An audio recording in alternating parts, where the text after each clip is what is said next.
আল্লাহ রাব্বুল আলামিন বলছেন, ফামান যুহজিহা আনিন নার ওয়া উদখিলাল জান্নাহ, বিচার ব্যবস্থা যখন কায়েম হয়ে যাবে, আল্লাহ রাব্বুল আলামিন যাদেরকে জান্নাত থেকে, আল্লাহ রাব্বুল আলামিন যাদেরকে জাহান্নাম থেকে দূরে রাখবেন, ওয়া উদখিলাল জান্নাতা, এবং জাহান্নাম থেকে যাদেরকে দূরে রাখবেন, তার মানে তাদেরকে জান্নাতে প্রবেশ করাবেন, আল্লাহ বলেন ফাকাদ ফাজ, তারাই হলো সফল।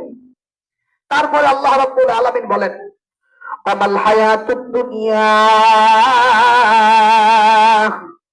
আর এই যে দুনিয়াটা যা দেখতেছো, আয়াতের আগের অর্থের মধ্যে একটু উল্টা করতে হবে। তো আল্লাহ পাক জাহান্নাম থেকে যাদেরকে দূর করবেন, জান্নাতে ঢুকাবেন, তারা সফল। আয়াতটা আর একটু উল্টা, যাদেরকে জাহান্নাম থেকে আল্লাহ পাক যাদেরকে দূর করবেন না, তার মানে জাহান্নামে দিবেন, জান্নাত থেকে যাদেরকে দূরে রাখবেন, তারা হলো বিফল। আল্লাহ তাদের জন্য বলতেছেন, আমাল হায়াতুদ দুনিয়া, যেই দুনিয়ার মোহে পড়ে, যেই দুনিয়ার লোভে পড়ে সারাটা জীবন কাটায় দিছে হেলায় খেলায়, ইল্লা মাতাউল গুরুর, এই দুনিয়াটা হলো আমার আপনার সাথে প্রতারণা করবে। কিসের মোহে পড়লেন? দুনিয়াটাও শেষ, আমার আপনার জিন্দেগিটাও শেষ। যাদের জন্য রাতকে রাত পর্যন্ত ঘুম পাড়া বন্ধ করেছি, তারাও শেষ। এ যুবক মুসলমানের দল, মোবাইলের মধ্যে ফ্রি ফায়ার নিয়ে, মোবাইলের মধ্যে মেসেঞ্জার নামক একটা অপশন নিয়ে, রাত যখন গভীর হয়, আল্লাহ রাব্বুল আলামিনের সাথে প্রেম আলাপ বাদ দিয়া দুনিয়ার লোভনীয় বস্তুর সাথে যখন প্রেম করো, একটা কথা মনে রাখো, যার সাথে প্রেম করতেছো সেও শেষ, তুমিও শেষ, দুনিয়াও শেষ, মহাব্বতও শেষ। কিন্তু গভীর রাত, রাত্রি 2টা বাজে 3টা বাজে, ওই সময় যদি সরাসরি আল্লাহর সাথে যদি প্রেম হয়, আল্লাহ রাব্বুল আলামিন ডাকতে বলেন, যদি আমার সাথে যদি প্রেম করতে যদি পারো রে মুসলমান, আমি আল্লাহ রাব্বুল আলামিন তোমার বিনা হিসাবে জান্নাত দিয়ে দিব। এ মুসলমান, মৃত্যু যেহেতু হবে, ও আমার কলিজার টুকরা মা বোনের দল, মরা যেহেতু লাগবে, মৃত্যুবরণ যেহেতু করাই লাগবে, কতটুকু পরিমাণ দিনের পথে আসতে পারলাম, কি পরিমাণ দিনের জন্য মেহনত করতে পারলাম। খবরদার, দিন থেকে কখনো একজন পরিমাণ চ্যুত হয়েন না। আপনার মতো একজন নারী রাবিয়া বস্তি অত্যন্ত দামি একজন রমণী, কিতাবের মধ্যে লেখা হয়, রাবিয়া বস্তি যখন দুনিয়া থেকে বিদায় নিয়ে যখন চলে যায়, বিদায় নিয়ে চলে যাবার পর খাদেমার সাথে স্বপ্ন যুগে দিদার হয়। ডাক দেখো, আম্মা জান, আপনি তো দেখতেছি ফুলের বাগানের মধ্যে আপনি বসে আছেন, আল্লাহ রাব্বুল আলামিন আপনার সাথে কেমন মুআমালা করছেন, আপনি কবরে যাওয়ার পর ফেরেশতারা আপনার সাথে কেমন আদান প্রদান করেছেন। ডাক দেখো, আম্মা, তুমি জানো না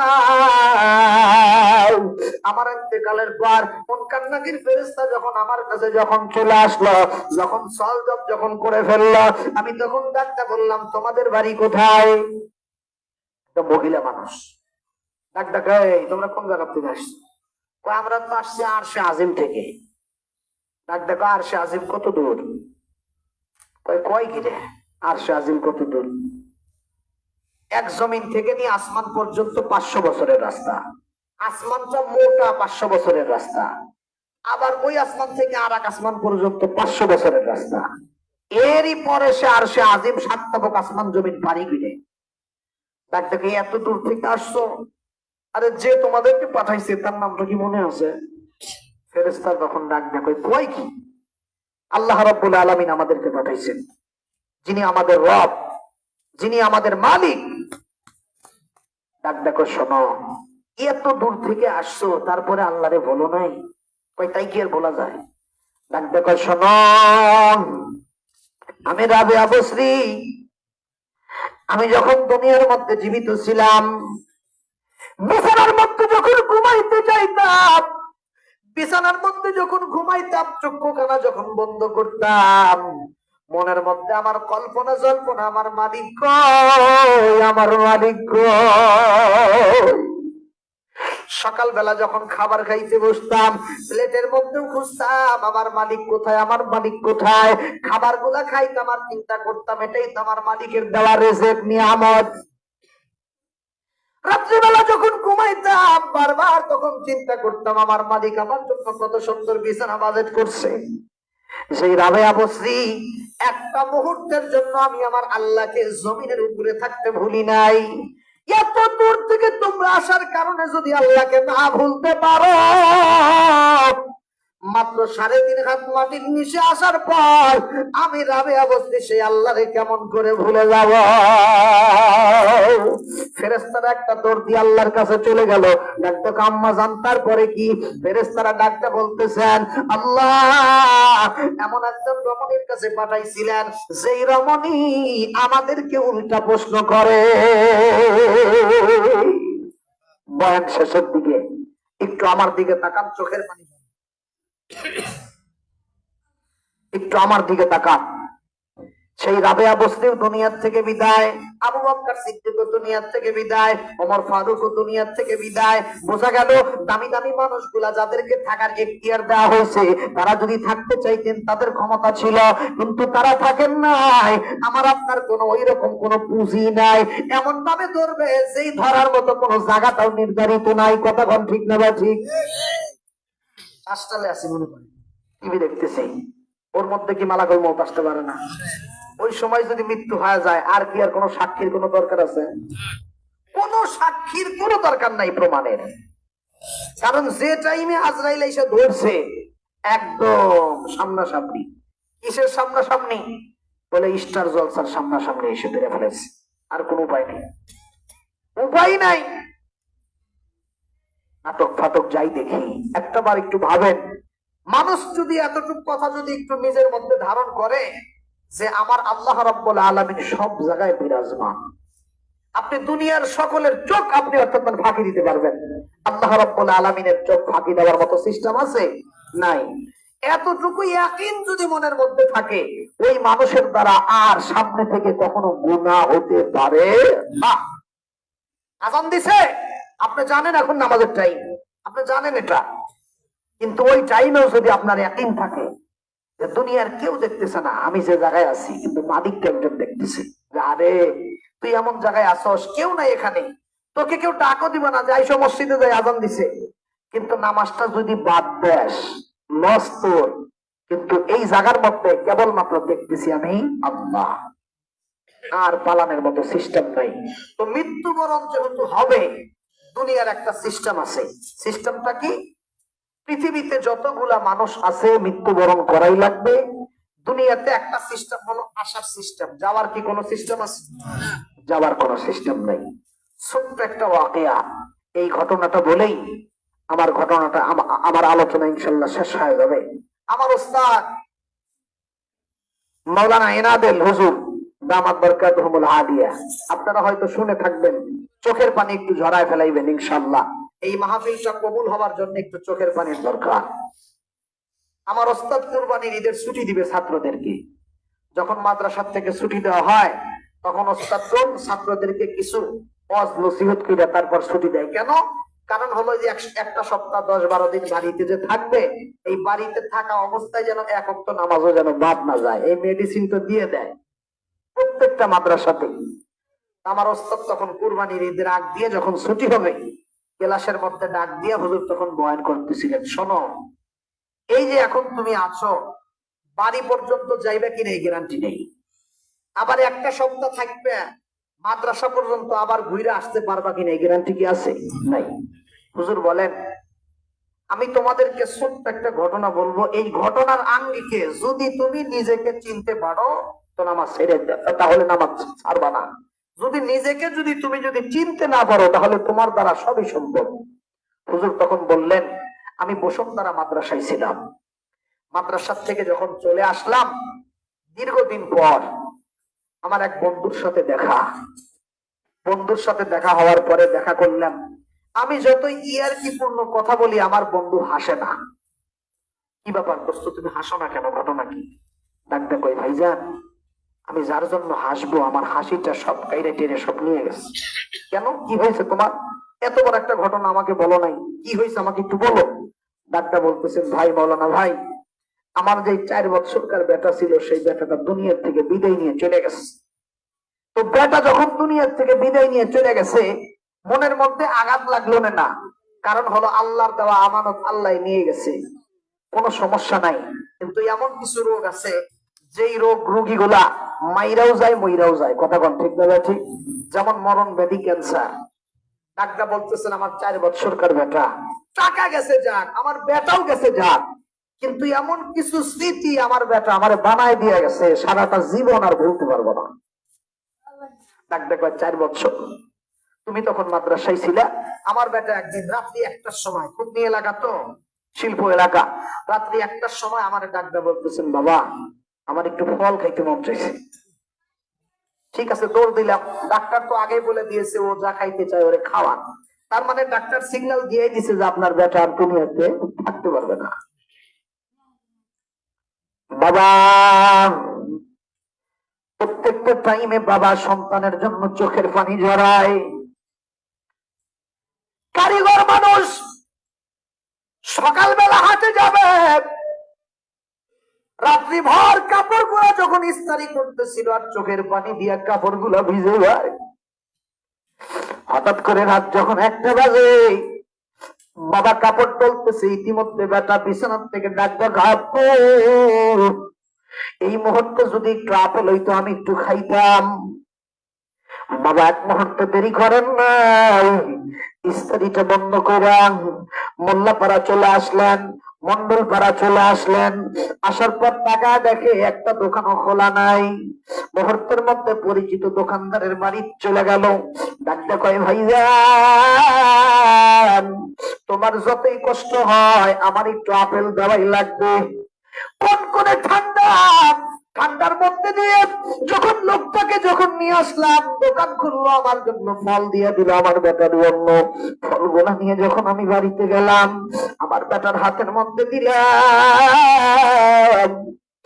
একটা ফল হাতে নিয়ে এক সাইড আমার বেটা খায় আর আমার বেটা ডাক্তার করে বাবা তুমিও খাও। একটা ফল যখন সন্তান আর বাবা মিলে খাচ্ছিলাম, ওর মা চিত্রটা দেখে একবার মুস্কি হাসে, এই বুঝি আমার বেটা ভালো হয়ে গেছে, এই বুঝি আমার বেটা পরিপূর্ণ সুস্থ হয়ে গেছে। বারবার যখন চোখের পানি আমার আসতেছে, আনন্দের পানি।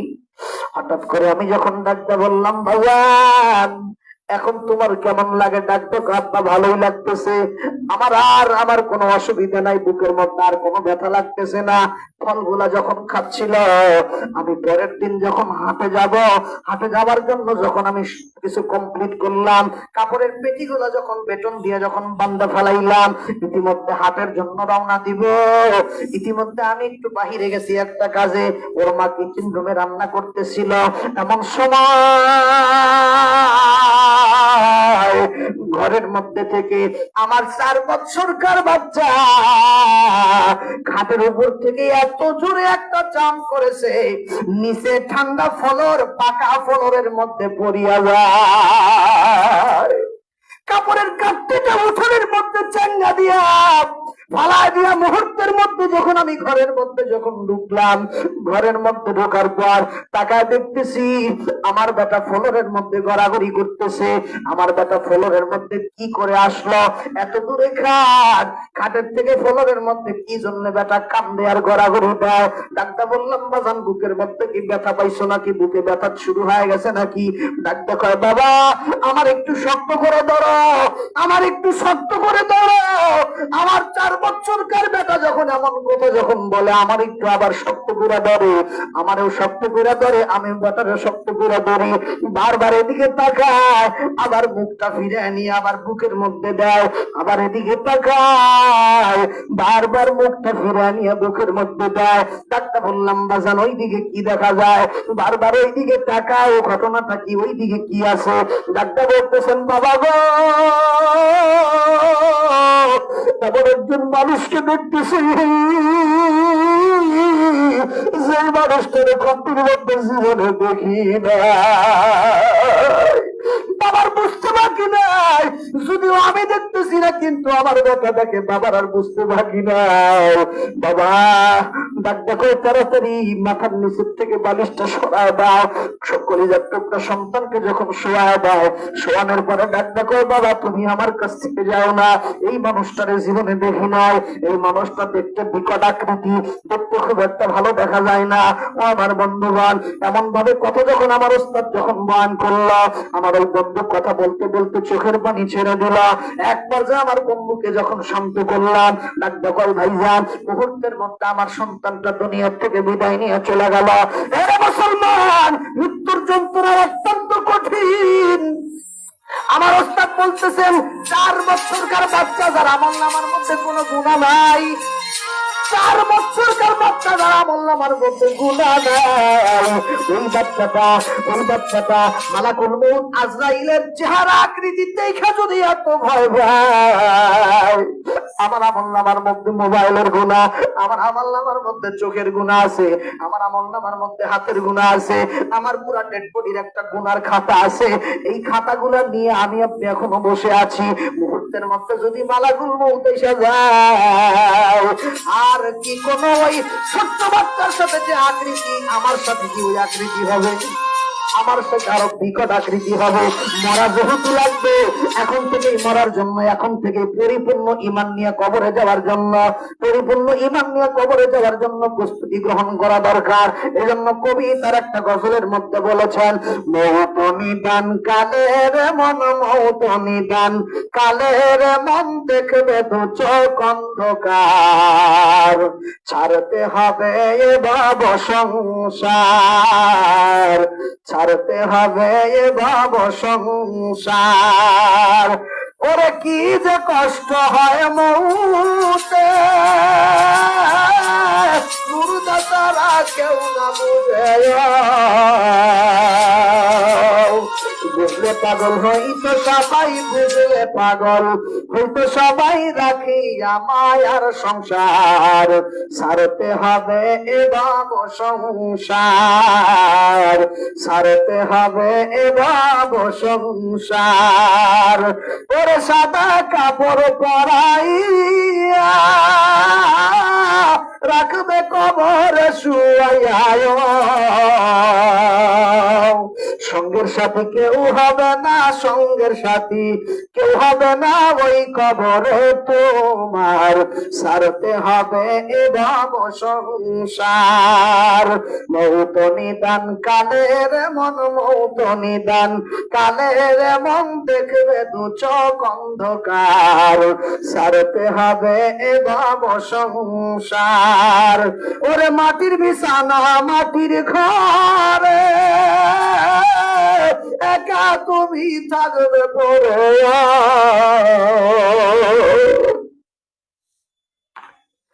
ওরে মাটির বিছানা মাটির ঘরে, একা তুমি থাকবে পড়ে, আল্লাহ সারা মাবুদ নাই রে, আল্লাহ সারা মাবুদ নাই রে, ভাবো মনে বারবার, ছাড়তে হবে এ ভাব সংসার, ছাড়তে হবে এ ভাব সংসার। এরা মুসলমান, দুনিয়ার মধ্যে মুসিবতের মধ্যে বললে একজন মানুষ আগে আসে, অনেক মানুষ আগে আসে, সেই মানুষটা কবরে চলে যায়। আমার সহেল ভাইয়ের বাবা দুনিয়ার থেকে বিদায় নিয়ে চলে গেছে, মুসিবতে আছে না কোন সিস্টেমে আছে দুনিয়ার কি কেউ জানে? কিছুদিন আগে আমার মা দুনিয়ার থেকে বিদায় নিয়ে চলে গেছে, তার কিছুদিন পরে আমার মসজিদের সম্মানিত সভাপতি কাকা দুনিয়ার থেকে বিদায় নিয়ে চলে গেছে। আরে মুসলমান, দুনিয়ার থেকে যারা বিদায় নিয়ে চলে যায় তাদের খোঁজ খবর দুনিয়ার কেউ বলতে পারে না। এই জন্য আপনাদের কাছে আমার বিনীত অনুরোধ, যারা কবরে চলে যায় আমাকে আপনাকে সবক শিখাইয়া যায়। ও কবরপুরের যাত্রীরা, আমি কবরে আসছি, আমার দুটো হাত খালি, তোরাও কবরে আসবি। কবরে আসার আগে আল্লাহ নবীর আদর্শের আলোকে ঈমান নিয়ে কবরে আসবি, এই মেসেজটা কবরওয়ালারা দিয়া যায়। আপনাদের দুটো পাও জড়ায় ধরিয়া বলি বনবাড়িয়ার মুসলমান, সারা রাত ও শুনলে কিন্তু মুসলমানের দল ফজরের নামাজ যদি কাজা হয়ে যায় কোনো লাভ হবে না। এই জন্য দুটো পাও জড়ায় ধরিয়া বলি, সামনের ফজর থেকে নিয়ে একদম পাকাপোক্ত ভাবে নবীর আদর্শে আদর্শবান যদি হতে চান, পাঞ্জেখানা নামাজটা কমপ্লিট রাখা লাগবে, হক কথা বলা লাগবে, সত্য কথা বলা লাগবে, নবীর সুন্নতটা মুখের মধ্যে রাইখা দেন। ও আমার বন্ধুগণ, নবীর সুন্নতটা মুখের মধ্যে রাইখা দেন। আমি দেখতে চাই এই বনবাড়িয়া গ্রামটা অন্য গ্রামের কাছে যেন আল্লাহ একটা মডেল বানায় দেয়। জোরে কোন আমি। দীর্ঘক্ষণ যাবৎ কথা বলেছি আপনাদের সম্মুখে, একটা বিষয় নিয়ে কথা বলেছিলাম, সেটা হলো যার জান আছে তার মৃত্যু আছে। নবী যেহেতু থাকতে পারেন নাই, নবী থাকতে চানও নাই, আমার আপনার তো তেমন কোনো এখতিয়ারই নেই, পুঁজি নাই, আমি আপনি থাকতে পারবো না। বিছানার মধ্যে শুয়ে আছি, এমন টাইমে শুয়ে আছি, এমন টাইমে মালাকুল মউত আসবে, কল্পনাও ছিল না। এজন্য আমাকে আপনাকে বিনীত ভাবে আমি আপনাদেরকে একটু অনুরোধ করি, মৃত্যুর জন্য এখন থেকেই প্রস্তুতি গ্রহণ করতে হবে। যে কোনো মুহূর্তে মালাকুল মউত এসে আমাকে আপনাকে ধরে নিয়ে উড়াল দিতে পারে। কথা বল ঠিক না ঠিক? আল্লাহ রাব্বুল আলামিন আমাদের সকলকে আল্লাহ নবীর ইতিহাস থেকে, আল্লাহ নবী যেমন, রসুল যেমন আমাদের জন্য পাগল ছিলেন, দেওয়ানা ছিলেন, আমি আপনিও তো দাড়িটা রাইখা সুন্নতের আমলটা কইরা নবীর জন্য আমি আপনার দেওয়ানা হব। দাড়ি নিয়ে যদি হাসরের ময়দানে যাই, মনে করেন জীবনে কোনো আমলই নাই, জীবনে কোনো আমলই নাই। এখন হুজুররা কোয়ার কারণে নামাজ ধরছি, তাও হুজুরদের মতো সূরা তেলাওয়াত করতে পারি না। কি কোন আছে না নাই? হুজুররা যে ভাষায়, যে ভঙ্গিতে, যেই মাখরাজ উচ্চারণ করে কোরআন তেলাওয়াত করে, ওই মাখরাজ উচ্চারণ করতে আমি হিমশিম খায়া যাই। তো এখন উপায় কি? অন্তত পক্ষে একটা সুন্নত, নামাজ তো পড়বেনি, একটা সুন্নতটা রেখে দেন। কাল কঠিন কিয়ামতের ময়দান যখন কায়েম হবে, আমার নবী তাকায় দেখবে আমার বান্দার নামাজের আমলটা দুর্বল। আমার নবী তাকায় তাকায় দেখবে, আমার আল্লাহ পাকও দেখবে যে আমার এই বান্দার নামাজের আমলটা দুর্বল, সুন্নতের আমলগুলো দুর্বল, সব জায়গার মধ্যে কোরআন তেলাওয়াতের আমলটা দুর্বল। যেখানে 3 আলিফ টান ছিল সেখানে 1 আলিফ টানছে, যেখানে টান নাই সেখানে 5 আলিফ টান দিছে। এরকম ভাবে কোরআন তেলাওয়াত কইরা সব আমলের মধ্যে যখন দুর্বল, তখন তাকায় দেখবে আমার বান্দার তো একটা আমার নবীর আদর্শ আছে, সেটা হলো আমার নবীর সুন্নত, এই মহব্বতের দাড়িটা রাখছে, এর মধ্যে কোনো কম বেশি করে নাই। এমন একটা সুন্নত নিয়ে যদি আল্লাহর নবীর সামনে যদি হাজিরা দিতে পারি, আমার নবী ডাকতে বলবেন, আল্লাহ এটা আমার উম্মত, ওর বাড়ি বনবাড়িয়াতে ছিল, এটা আমার উম্মত। ওই ব্যক্তি আমাকে মহব্বত করে মুখের মধ্যে দাঁড়িয়ে রাখছে, সারাটা জীবন সেই আমলের মধ্যে কি করছে না করছে ও দেখার টাইম নাই। আল্লাহ একটা সুন্নত শুধুমাত্র আমাকে মহব্বত করে রাখছে, এই একটা সুন্নত রাখার কারণে আল্লাহ তুমি ওরে মাফ করে বিনা হিসেবে আজকে তুমি জান্নাতে দিয়ে দাও। আল্লাহ রাব্বুল আলামিন দিলে দুনিয়ার কোন এমপি মন্ত্রী ঠেকাইতে পারবে?